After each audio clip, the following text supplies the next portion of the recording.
Good morning. Really glad to be here. I have been at ARPA, a part of the Department of Energy, for 8 months. But before that, I spent 20 years at Roman Haas. So the state and what's going on here and a lot of the companies that you are with are very familiar to me as partners and customers.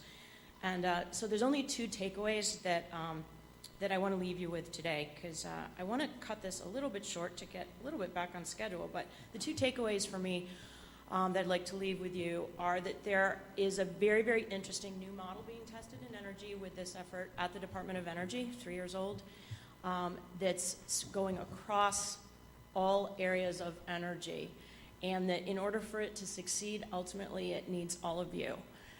This is a truly public-private partnership that is intended to be a catalyst that's going to allow us to change, I think, what's possible.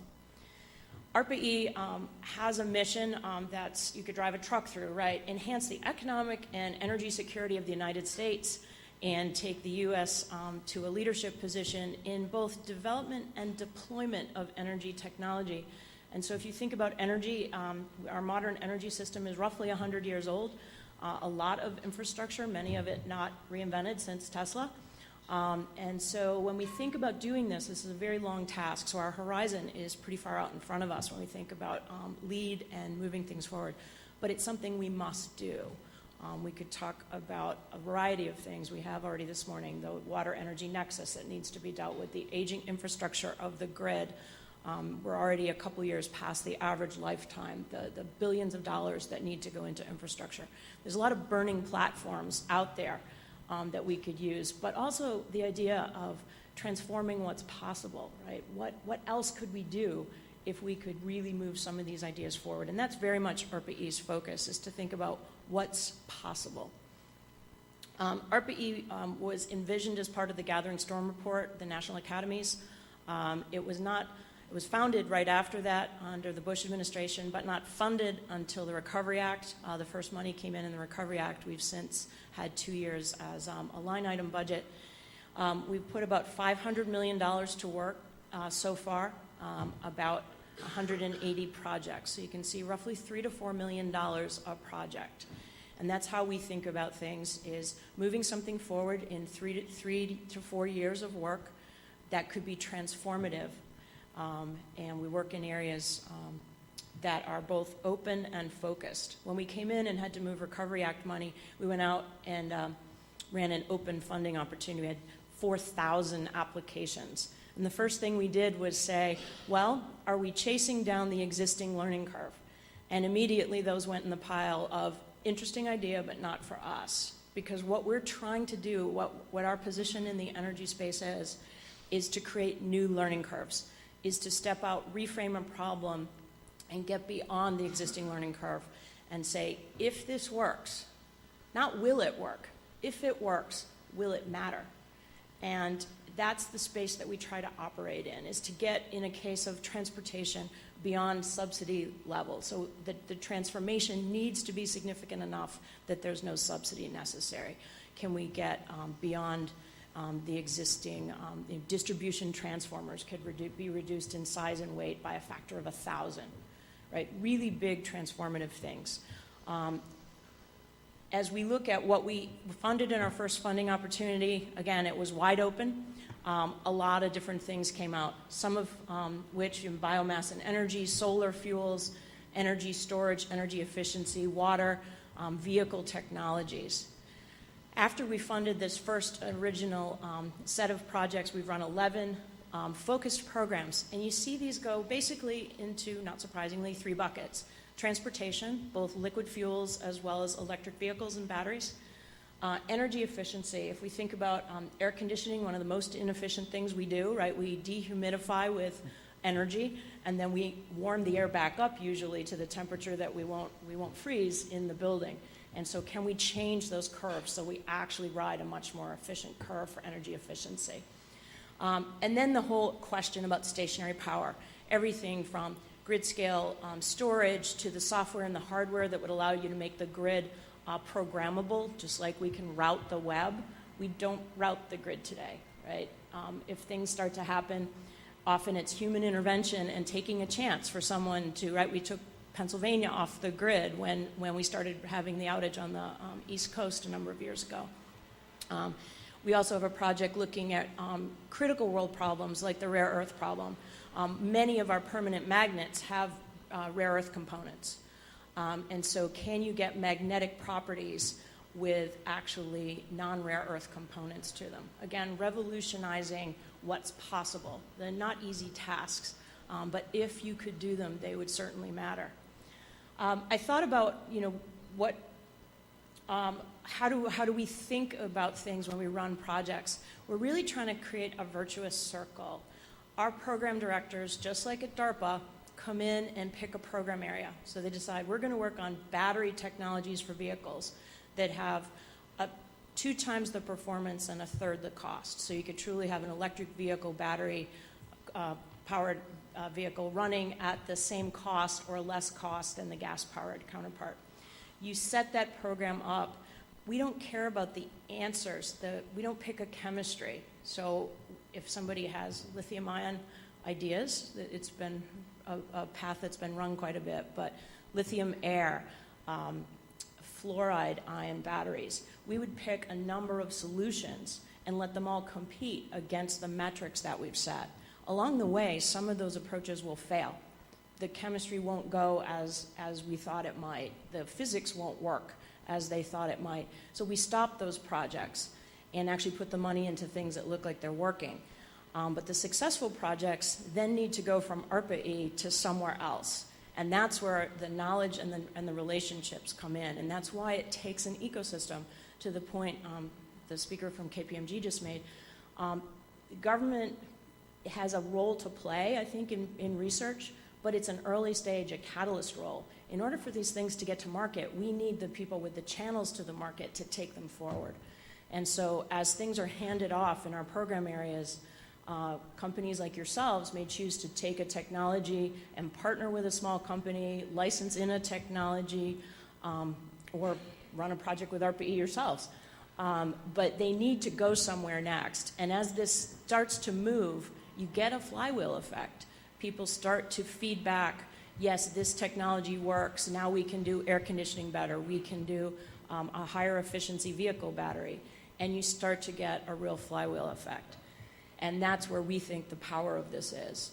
At ARPA-E, we have about 11 program directors, and so you can walk down the hall and meet people who are world experts in bioenergy transformation. So, chemists, biochemists. You can walk by the electrical engineering guys who are focused on routing the grid and really, hard computer problems to do that, as well as talk to battery vehicle experts, all in one room that's probably like twice the size of this. And so it's a really interesting place to have people challenge each other ideas. And it's good to have eyes on a problem that don't necessarily know the answer, right? Often we get people really smart thinking about things from a different angle. But it does create, I think, a really interesting virtuous circle here. So I decided to my last few slides will be in the liquid fuels area. I thought it might be of interest to this group broadly. So I think everyone knows the information on this slide, that it's inherently inefficient to convert sunlight to fuel. You get all these losses. And so the best you can do on a biomass basis is 60 joule per kilo. That's kind of the standard for corn. And it's worse if you go to other plants. So the whole question of how can you think and rethink the whole space, right? We've seen first generation ethanol production. We've seen corn. We've seen cellulosic. Where do you go next? We certainly have folks out there looking at various algae systems. But we also said, do you need the sun at all? Could you just go directly? Can you do something with electrofuels where you actually convert the sunlight directly to fuel? We also said, well, plants, they've spent millions of years being plants. They don't really want to be fuel, right? The way they got to be oil was from a lot of time under the ground. So is there any way we can re-envision what a fuel generation plant looks like? So it's more fuel-like, less plant-like. And so we launched these 2 programs. And so if I look at what are some of the things, again, to give you a flavor of this trying to change what's possible, macroalgae, and this was a project that BAL did with DuPont the whole idea of algae, some of it is the density of algae gets it in trouble. So the idea of these macroalgae and the vertical hang of algae. Agravita came out with an idea about enzymes that you'd actually have in the plant itself, the corn plant, that are only activated by heat. And so you have your production of the plant, you harvest it, you take it out, you heat it up, and all of a sudden you kick these enzymes back off and they break the plant down better. And so they're in the process of working to develop this as their company. Interestingly enough, an early application of this, an unintended application, so the place where you only know this once you've started to do it, is there's a lot of interest from feed producers. A lot of crops can only be fed to, can't be fed to monogastric animals because they can't digest them. And so what if you could use this enzyme approach, you actually have a feed source that you can use with a wider variety of animals. When you do get into algae systems, one of the key things is the reactor. And so in this case, we paired up an ASU project working on biocatalyst development to generate an algae system with a new reactor design in order to pair these two things together to bring something that looks like it might be economically viable forward. And then we moved into electrofuels. So the whole idea of electrofuels is you feed CO2 an electron source to non-photosynthetic microbes, and those microbes actually can generate fuel. And there's a number of ways of generating the electron source. A couple of the ones that are interesting, OPX Bio is a really interesting company out in Denver. They're working, their main business is in natural biosource of acrylic acid, which having come from Romanhaus, I'm really excited about their success in this space. But we funded them for this side project, and they actually are able to make jet fuel through a non-photosynthetic microbe approach where they take CO2 and hydrogen. And the hydrogen is consumed by the bacteria. Another one is producing formate. A group at UCLA is producing formate, again, through this same idea. And so you see, we funded these in this same electrofuels project. Different types of approaches, really long shots. The fundamental science in both cases was known, but we didn't know if they could scale these things up. One of the issues with corn, I think, and when you get that 60 joule per kilo metric, you think about when does corn actually start to store the energy. It's halfway, it's when it starts to actually make the kernels, right? When it's growing the plant, it's not storing a lot of energy. And so you don't get a whole lot of starch production relative to the growing season. And so the whole question of can we change the whole idea of these plants? And we funded a number of areas here, everything from trees. Loblolly pine grows extensively in the southeast of the United States. It produces about 7% terpene content, which is a very good fuel molecule. And their approach is to take that up above 20%, which would totally change the idea of loblolly pine as a fuel crop. We've got some other really interesting projects. Lawrence Berkeley Labs is partnered with a number of other players to look at, can you take the genetics of algae and port them into tobacco so that you'd actually have tobacco, which we know how to produce, a very dense crop on very poor land, and be able to actually then isolate the oils that we currently deal with algae. And so really changing a lot of what's possible here, and also over into the seeds and grasses. And so if you look across this portfolio, every one of these projects is competing with the other projects for the success. But we all know that the issue in energy is that this is a big problem. Fuel is a huge volume game. And so, we're very excited to see some of these having successes, moving ahead. We think that as they look to scale up, differing partners, as they're grappling with some of the issues in the world, will look to some of these to bring them forward. For us, partners might be the big, you can think about a lot of ways people could partner, right? The legacy oil and gas players, some of the crop players. But you also think about the military. The military is the single largest user of energy in the United States, if you add it all in.